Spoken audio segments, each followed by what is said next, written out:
Spider-Man Freshman Year is already shaping up to be the best Spider-Man cartoon since Spectacular Spider-Man. Yet people aren't hyped for it because it's not in the main MCU? Despite this being exactly what so many people asked for, another solo Peter story that gets to sprinkle in all of his villains and other MCU heroes from the start, and more importantly, Norman got the waves? What's the issue? To be blunt, this is the Spidey and MCU story that fans wanted in 2016. No copyright issues, no being shoehorned into an already overstuffed movie, and for a certain crowd of people, no quote-unquote Iron Boy Jr. Tony Stark is nowhere to be found. I'm fine with the events of this series having nothing to do with Tom Holland's Peter Parker, because frankly, I'd rather have future movies flesh out his character organically than have dozens of adventures retconned into the story. And I get for some Marvel fans, leaving the live-action medium is already a tough sell because of the stigma that animation is strictly for kids, even though these movies are 80% animated anyways. Not to mention, live action can't do this.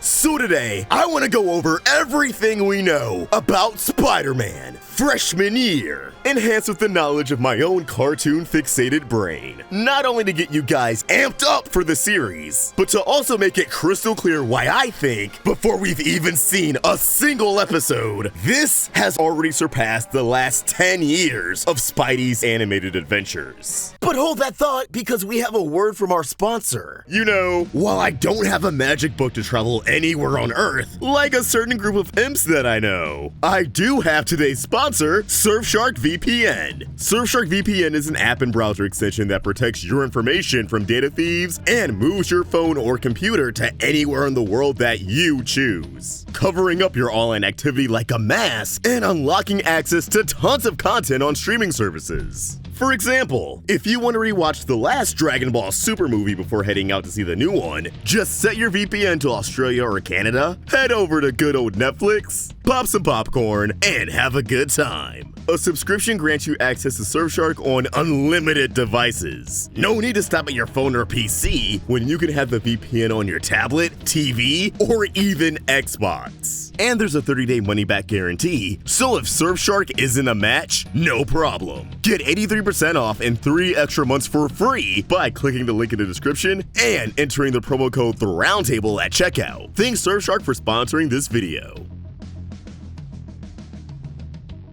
So, when Freshman Year was announced in 2021, it was promised to be a series that would fill in the gap of time between Peter getting his powers and Tony Stark recruiting him in Captain America Civil War. But I guess at some point between then and San Diego Comic-Con 2022, the team behind the show pointed out the obvious. You can't do anything cool in that span of time! You either want us to watch Peter run around in PJs fighting, I don't know, Leapfrog for 8 episodes, or you want us to buy that he's fought like 2 trilogies worth of villains before squaring up with Vulture? Neither of those hit. So now, Marvel is just going with an alternate universe, adjacent to the mainline MCU, fitting comfortably into their agenda of forcing every single thing they make into some sort of canon. You think X-Men 97 is safe just because it's a continuation? That theme song's been popping up in everything for a reason. For Freshman Year's continuity, Marvel Studios' own Brad Winderbaum threw this quote into the ring. Like we said in the panel, it follows the pattern that you see in Civil War, down to Peter getting the broken Blu-ray player from the trash, and he walks in his apartment for the famous moment where Tony Stark is waiting for him to offer him the Stark internship and take him to Berlin.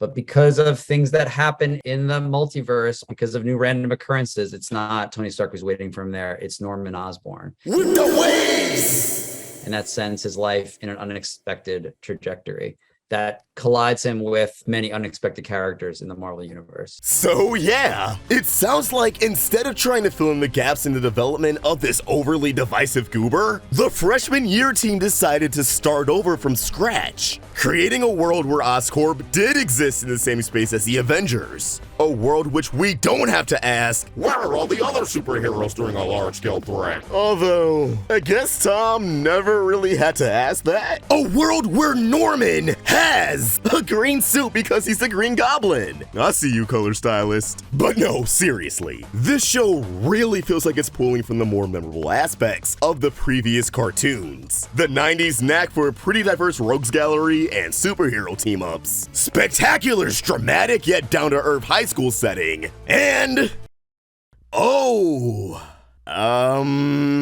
Ultimate in 2017's, oh god, I guess, their use of superpowered peers around Peter's age?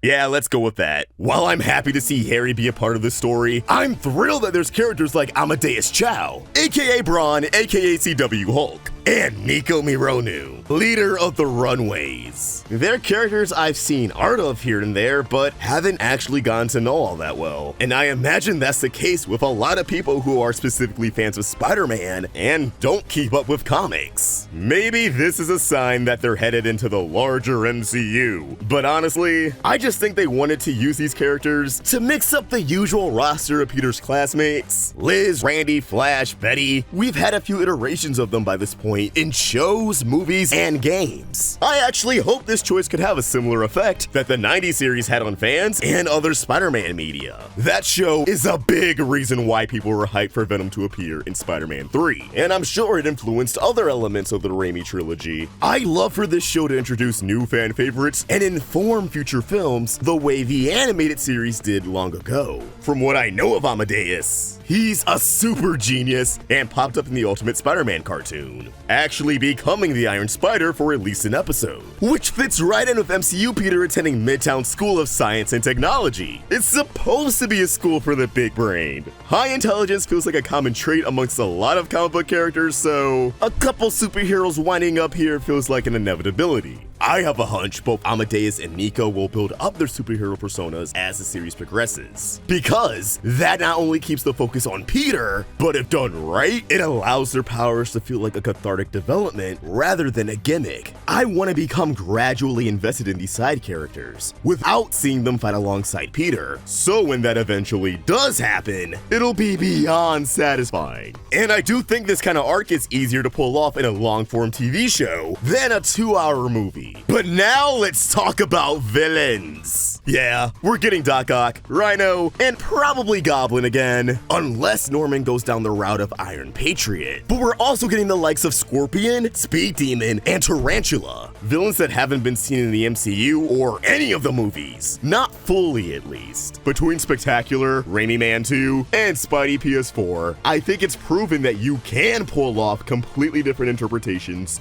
of villains like Doc Ock, interpretations that were invested in for different reasons. Not to mention, a lot of people consider Otto as Peter's arch rival just as much as Goblin. So it's hard to imagine a multi-season animated series without him. Considering his placement in the concept art, he definitely seems to be the big bad of this first season. I'm even more excited to see what they cook up with these lesser-known antagonists. A quick trip to the archives, aka the Marvel Wiki, taught me that Tarantula is like the reverse Spider-Man design-wise, which I think people would usually say about Venom, but calling Tarantula the lamer Venom feels like a disservice to both of them. Also, he can turn into a giant, you guessed it, a Zoru.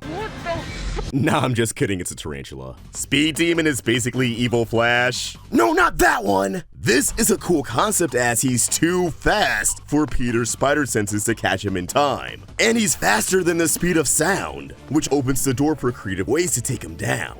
Scorpion isn't new to Spidey's animated series or games, but in PS4 he's already in the slammer but breaks out. And the MCU didn't follow through on that going full supervillain, at least not yet, so this is their chance to really give the guy the spotlight in the modern age. And of course, being in the MCU means other heroes are always lurking about. Doctor Strange and Daredevil have already been confirmed for this season, and I'm kinda hoping they're the only big appearances, except for Johnny Storm, which the future Foundation suit implies. And we'd we'd be near the MCU Fantastic Four movie by the time the show drops, so okay, they're probably a lock-in for an animated cameo. Both Daredevil and Johnny Storm are known to have a broship with Peter, so throwing them in for an episode or two would make a lot of fans happy, so long as her characters are done justice, which I know they will be, but let's save that for later. Strange just makes sense, as he also has a known association with Spidey that's even more popular after Infinity War and No Way Home. Speaking of which, since Peter is meeting Strange before the events of Infinity War, I wonder if the snap will still happen in this timeline.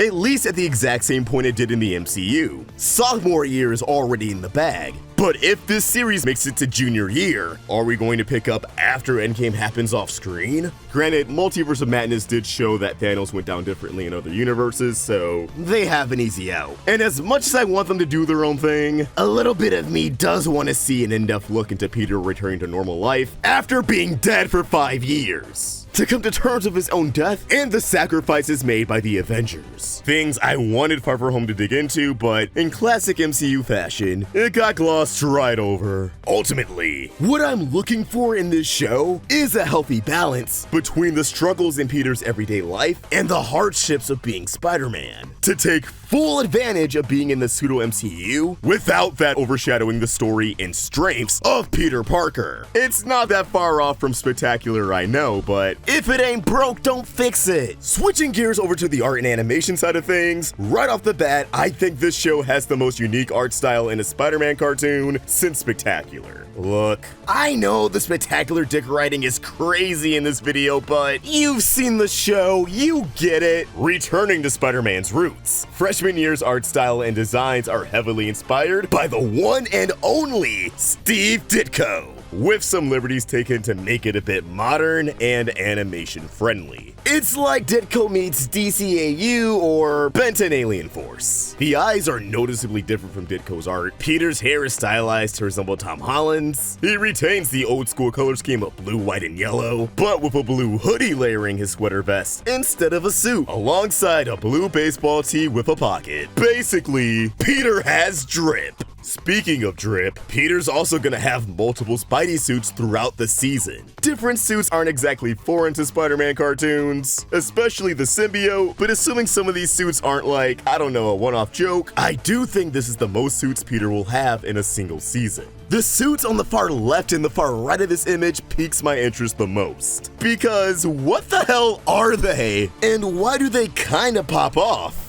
Apparently, one of these suits will be made by Osborn, which makes me wonder if they're keeping that one under wraps. But the drippiest drip of them all, Peter's new homemade suit. Boy, the jersey, the sweats with the knee pads, the goofy-ass yellow tank of wet fluid connected to his shooters because he hasn't figured out how to make cartridges yet. Chef's kiss. The sneakers? Norman's waves? I don't know. The OG home suit was already up there as one of my favorites, but I do believe this is an improvement. The OG suit emphasized it was made with a lack of resources, but this emphasizes his inexperience. It's layered, which is gonna slow him down a bit, and he's vulnerable, failing to design the suit in a way that protects one of his greatest weapons. If someone cuts one of those wires or gets one clean shot on his tank, that's it. Bye-bye web shooters. I can actually see that being a scenario that forces Peter to consolidate his web shooter tech into the cartridges. I'm hoping it's at least something he develops on his own, even if it comes down to using Oscorp resources, rather than a scenario where Norman himself invents the cartridges. Also, wait, if it's Norman instead of Tony, does that mean Norman's gonna know his secret identity off the bat? Because if so, that's very interesting.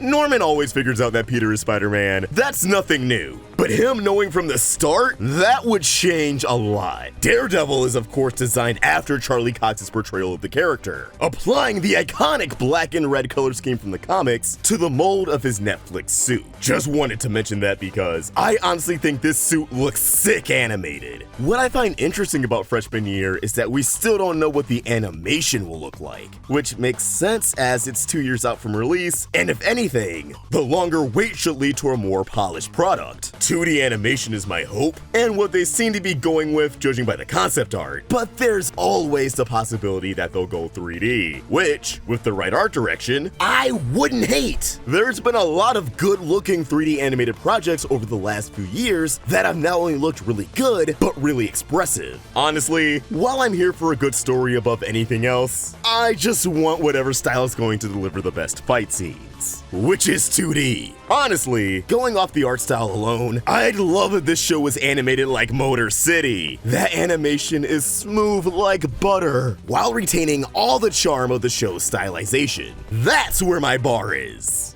No pressure on the team behind the show. By the way, let's talk about the team. My confidence that this show will be absolutely peak Spider-Man really boils down to the crew making it, namely the head writer and executive producer, Jeff Trammell. Jeff is a legend in the making. He was previously the head writer on Cartoon Network's Craig of the Creek for 3 seasons, which, depending on where the algorithm lands this video, may not sound impressive because I'm assuming you reasonably haven't seen the show. But it's a huge W, as the stories in Craig of the Creek not only capture the feeling of being a kid, but a lot of these stories and characters are extremely relatable. I see so much of my younger self in Craig. He has a hyperactive imagination, he's ambitious, he loves info dumping about the nerdy shit he's into. But on the other hand, he can be very impatient and hard to persuade once you've broken his trust. But he also stands up for what he believes in. He stands up for other people. And at the end of the day, he just wants to draw and hang out at the creek with his friends. Craig's flawed. He can mess up big time, but he learns how to own up to his mistakes as the series progresses. Not to mention, the show has an overarching narrative that can advance out of nowhere in a run-of-the-mill episode, but usually shines in the show's many special events. I'm not kidding when I say Craig of the Creek managed to build up an engaging, well-paced yet slow-burning storyline throughout its 3 seasons that never took itself too seriously, but still managed to generate plenty of hype moments. Jeff has experience writing genuine character growth, relatable everyday situations, scenes that really pull on your heartstrings,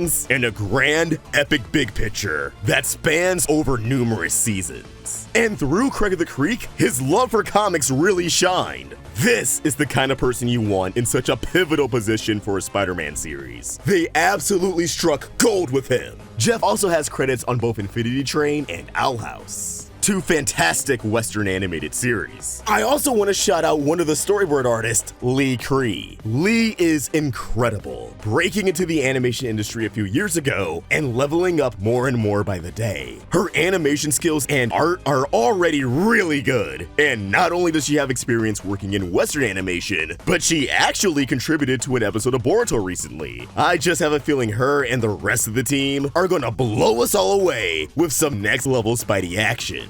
And with all of that said, I gotta know what you guys are thinking. Are you gonna wait for a trailer or full episode before making any judgment? Or are you gonna be lame and already decided that you're gonna sit this one out? Let us know in the comments down below, and keep the conversation going over on Twitter and Instagram at Roundtable Vids and at AwestruckVox. Shout out to the great Hats Off Media for creating a fantastic thumbnail. Go sub to his channel and commission him for something dope. Check out our swag at Toon Drip. Throw this video a like if you enjoyed it, subscribe to the channel, and I'll catch you guys next time. Peace out.